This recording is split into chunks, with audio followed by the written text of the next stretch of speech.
Olá, queridos irmãos. É certo procurar a tentação? Vamos discorrer sobre este tema lendo o primeiro texto de Lucas, capítulo 4, versículo 12 e 13. Jesus respondeu: dito está, não ponha à prova o Senhor, o seu Deus. Tendo terminado todas estas tentações, o diabo deixou até ocasião oportuna. A última frase do versículo 13 diz que o diabo deixou Jesus até ocasião oportuna. Com exceção do Evangelho de João, a relevância da tentação de Jesus Cristo no deserto por 40 dias é tão grande que Mateus, Marcos e Lucas registraram o ocorrido. O diabo tentando o Filho de Deus, ou seja, o próprio Deus, pois Jesus disse: eu e o Pai somos um, João 10, 30. Então, queridos, é algo incrível e de muita ousadia o diabo tentando Deus. E a tentação de Jesus só ocorreu depois de seu batismo nas águas, como vemos em Lucas 4, versículo 1. E é importante observar que Jesus se dirige para a tentação cheio do Espírito Santo. João viu quando Jesus foi batizado, quando o Espírito Santo desceu sobre Jesus. Aqui já fica uma lição para todos nós, queridos. Somente cheio do Espírito Santo é que podemos vencer a tentação. Observe o que escreveu Paulo em Efésios 5, 18 ao 19. E não vos embriagueis com vinho, no qual há dissolução, mas enchei-vos do Espírito, falando entre vós com salmos, entoando e louvando de coração ao Senhor com hinos e cânticos espirituais. Então, cheio do Espírito Santo, louvando a Deus com cânticos espirituais, nos tornamos mais fortes. Porque os filhos de Seva, queridos, que eram em número de 7 varões, não conseguiram vencer, expulsar aqueles demônios que lemos em Atos, capítulo 10, do 14 até o 16. Seu pai, Seva, era um judeu principal dos sacerdotes, mas os filhos não tinham Deus em suas vidas. Então, como está cheio do Espírito para resistir Satanás? Pela leitura dos evangelhos, não houve nenhum intervalo entre o batismo de Jesus e a sua tentação. É bom frisar, queridos, que o Espírito Santo conduziu Jesus ao deserto para ser tentado. Então, foi obra de Deus.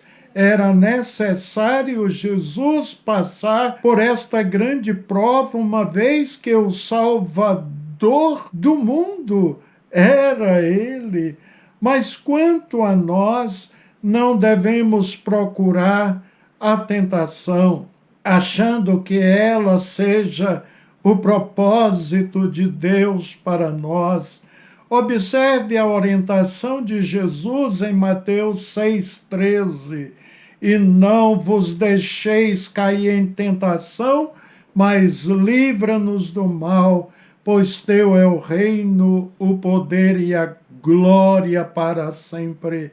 Amém. Marcos 13:37. O que lhes digo, digo a todos: vigiem. Mateus 26:41. Vigiem e orem para que não caiam em tentação. O espírito está pronto, mas a carne é fraca.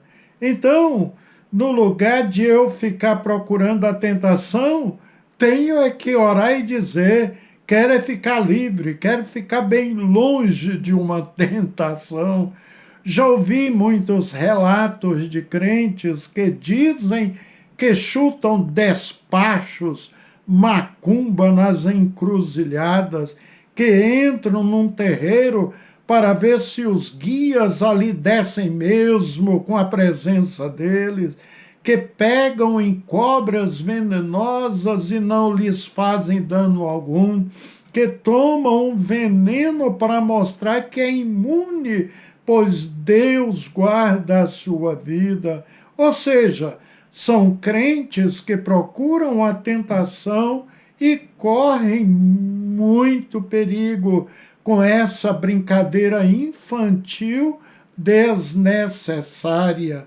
Soube de um desses crentes que chutou um despacho e esta perna que foi usada para isto ficou cheia de tumores horríveis que se arrebentavam, e ele gastou uma fortuna com médicos e remédios, quase teve que amputar esta perna. Bem, é importante dizer que macumba pega de fato naquele que se diz que é servo de Deus, mas vive bem longe do mesmo, chafurdando como porco no lamaçal do pecado. A respeito desses crentes de nome, crentes nominais, Jesus disse em João 8:44, vós sois filhos do diabo e tendes vontade de cumprir os desejos de vosso pai. Ele era homicida desde o princípio e não permaneceu na verdade, porque não há nele verdade. Quando ele diz uma mentira, fala do que lhe é próprio, porque é mentiroso e o pai da mentira. Então, esse que se dizia ser crente e sofreu dano ao chutar o despacho, revela-nos que de fato não possuía discernimento espiritual, ou melhor, não tem Deus em sua vida. Ele brincou com a tentação, com o inimigo perigoso e mortal. Quanto aos verdadeiros servos de Deus, não precisa ter medo de mal olhado, de maldição lançada sobre si, de macumba que deixaram na porta da sua casa, pois isso não pega. Observe o que está registrado em Números 23:23. Não há feitiçaria que tenha poder contra Jacó, nem magia alguma contra Israel. De agora em diante se proclamará de Jacó e de Israel: vê tudo quanto Deus tem realizado.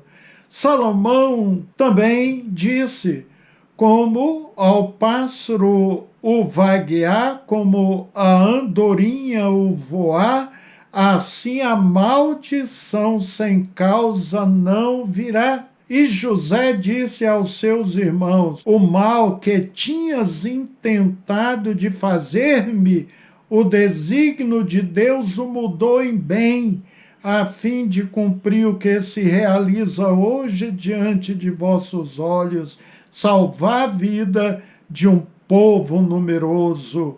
Gênesis 50, versículo 20.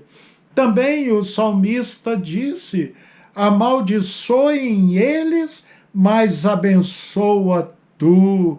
Levantem-se, mas fiquem confundidos, e alegre-se o teu servo. Salmo 109, versículo 28.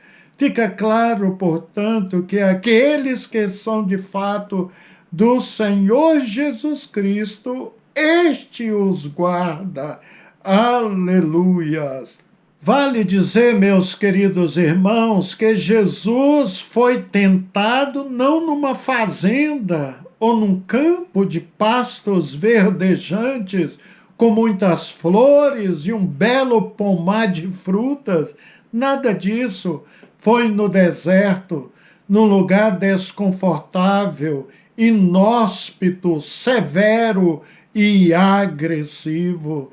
Os evangelistas dizem que foi no deserto de Jericó, um lugar ermo, cheio de montanhas e cavernas, de areias escaldante durante o dia e frio gélido à noite.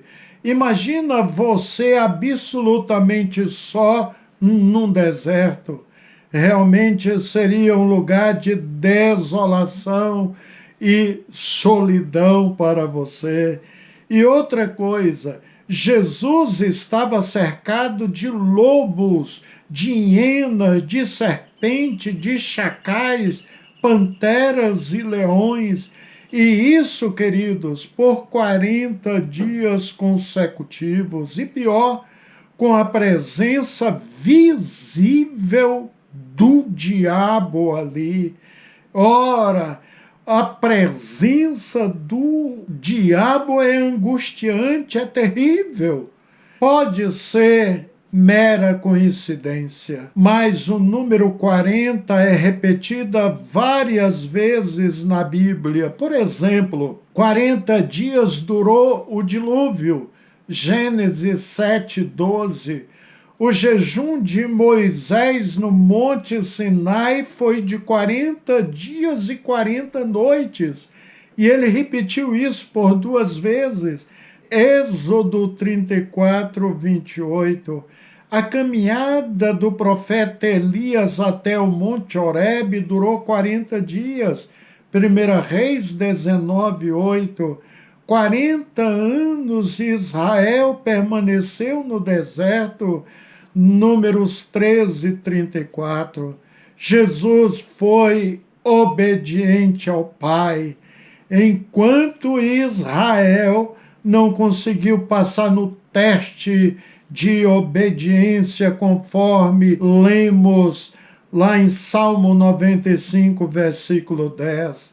Jesus ficou 40 dias, queridos, 40 noites sendo tentado pelo diabo. Jesus padeceu, portanto, uma tentação sem pausa, sem trégua. O diabo usou todos os meios, usou seu arsenal, todas as suas armas, todos os seus estratagemas para afastar Jesus da sua missão. Se fez isso com Jesus, queridos amigos e irmãos, notório é que ele nos espreita. Ele percebeu que Jesus estava cansado, com fome e esgotado fisicamente. O diabo sempre procura nos atacar quando estamos vulneráveis, passando por estresses físico ou emocional, especialmente se o cristão não estiver em sintonia com a palavra de Deus, com uma vida de oração e, sobretudo, uma vida de santidade. E é bom que se diga que o diabo deixou Jesus até ocasião oportuna, como lemos no versículo 12. Então ficou notório, queridos, pelas palavras de que Jesus, ele teve muitas outras tentações todos os dias da sua vida. E você sabia que o próprio Jesus Cristo disse isso aos seus discípulos? Observa: vós sois os que permaneceram sempre junto de mim nas minhas tentações diversas, lá em Lucas 22, versículo 28. O certo é que Jesus foi tentado durante toda a sua vida, e o texto é claro: passadas que foram as tentações de toda sorte, ausentou-se dele o diabo até momento oportuno. Em primeiro lugar, Jesus foi tentado para provar sua perfeita humanidade. Tinha natureza humana, era Deus humanado. Ele se tornou semelhante a nós em todas as coisas, evidentemente, exceto no pecado, conforme nós lemos em Hebreus 2, 17 e 4, 15, que Jesus não pecava. Jesus não foi tentado para revelar-nos a possibilidade de pecar, não é isso. Qualquer tentativa do diabo seria inútil. Ele jamais pecaria. Jesus é Deus. Jesus foi tentado para ser o nosso exemplo, para nos socorrer em nossas fraquezas. Ele compadece-se de nós, maravilhas. Jesus foi tentado para derrotar o diabo. Lutamos contra um inimigo, portanto, derrotado por Cristo Jesus. É por isso que todas as vezes, quando expulsamos o demônio, declaramos: saia em nome de Jesus Cristo. Jesus já triunfou sobre ele, queridos, usando a arma importante que é a oração. Jesus transformou o deserto da tentação em jardim de comunhão com o Pai. Tiago nos ensina que primeiro temos que nos sujeitar a Deus e só depois resistimos o diabo e ele fugirá de nós. Tiago 4, versículo 7. Tem crente que gosta só da parte B deste versículo: resistir o diabo, ele fugirá de vós. Mas lembra que o versículo no início nos diz que nós temos que nos sujeitar a Deus primeiro, para depois resistir o diabo. Sei que jejuar, querido, não é tarefa fácil. Gostamos de comer, né? Mas Jesus iniciou seu ministério terreno com 40 dias e 40 noites em oração e jejum absoluto. Para vencer Satanás, Jesus usou também a espada do Espírito, que é a palavra de Deus. Está escrito, Satanás. Jesus rebateu todas as tentações, portanto, com a palavra está escrito. O crente que não usa a Bíblia se torna presa fácil do diabo. Como resistir o diabo se você não conhece a Bíblia, não tem a palavra de Deus, não ama a palavra de Deus, não lê a Bíblia? Jesus venceu a tentação porque conhecia a palavra de Deus. Satanás venceu Eva no jardim porque torceu a palavra de Deus e ela não se acautelou. Ela não conhecia, ela aceitou a mentira do diabo. Satanás citou a Bíblia para Jesus, querida, ali no Salmo 91, mas Jesus o retrucou e o venceu, dando a verdadeira interpretação das Escrituras. O diabo é um mau exegeta, portanto, ele torce a palavra de Deus, ele usa até obreiros, pastores para pregarem mentiras, portanto, ele torce a palavra. Saiba, querido, que a palavra de Deus na boca do diabo é a palavra do diabo e não palavra de Deus. Tem gente que acha que pegar a Bíblia e bater na cabeça de um endemoniado, o demônio vai sair. Não, não adianta deixar sua Bíblia aberta na sua casa, no Salmo 91, no Salmo 23, achando que vai expulsar os maus olhares, expulsar Satanás. Isso não resolve. A Bíblia aberta assim não vai resolver. Ela tem que estar aberta no seu coração, na sua alma. Ela precisa fazer diferença dentro de você. Se você está cheio da palavra de Deus, você resiste o diabo e ele sai em nome de Jesus. Portanto, queridos, observar as estratégias de Satanás para não ficarmos ignorantes em suas artimanhas é o nosso dever. Observe a leitura de 2 Coríntios 2, 9 e 11.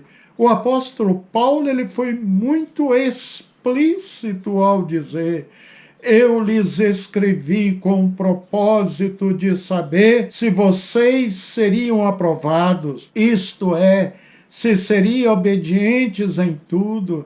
Se vocês perdoam alguém, eu também perdoo. E aquilo que perdoei, se é que havia alguma coisa para perdoar, perdoei na presença de Cristo, por amor a vocês, a fim de que Satanás não tivesse vantagem sobre nós, pois não ignoramos as suas intenções. Observar essa frase final: não ignoramos as suas intenções. Novamente, querido irmão, não saia à procura, não saia atrás da tentação. Pelo contrário, você tem que lutar contra o inimigo da sua alma. Muitos brincaram com ele e se deram muito mal. Como servos de Deus, queremos ele bem longe de nós, pelo poder do sangue de Jesus Cristo. Paulo deixou bastante explícito: não devemos ignorar os seus ardios. Procure se refugiar no Senhor, portanto. Diga com confiança, como o salmista: eu te amo, ó Senhor, minha força. O Senhor é a minha rocha e a minha fortaleza e o meu libertador. O meu Deus é o meu rochedo, em quem me refugio. Ele é o meu escudo e o poder que me salva, a minha torre alta. Aleluia. Salmo 18, 1, 2. Amém? Oremos. Deus é o nosso refúgio e fortaleza, disse o salmista. Aleluia! Auxílio sempre presente na adversidade.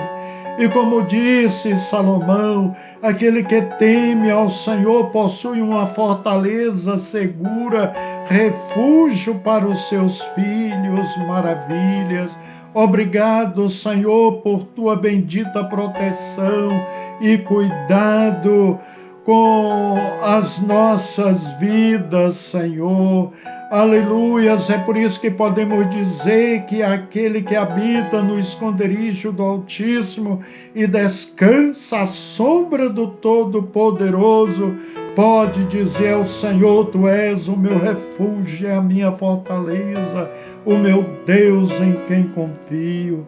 Ele o livrará do laço do caçador e do veneno mortal. Aleluia.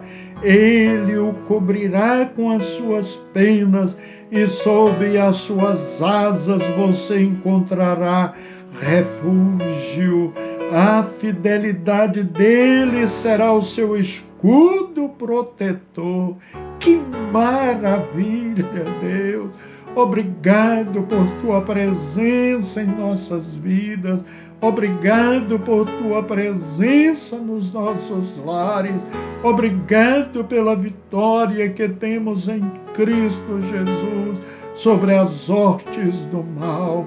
Em nome de Jesus Cristo. Amém. Queridos, que alegria, um prazer poder passar este momento juntos. Que Deus abençoe ricamente a sua vida e seu lar.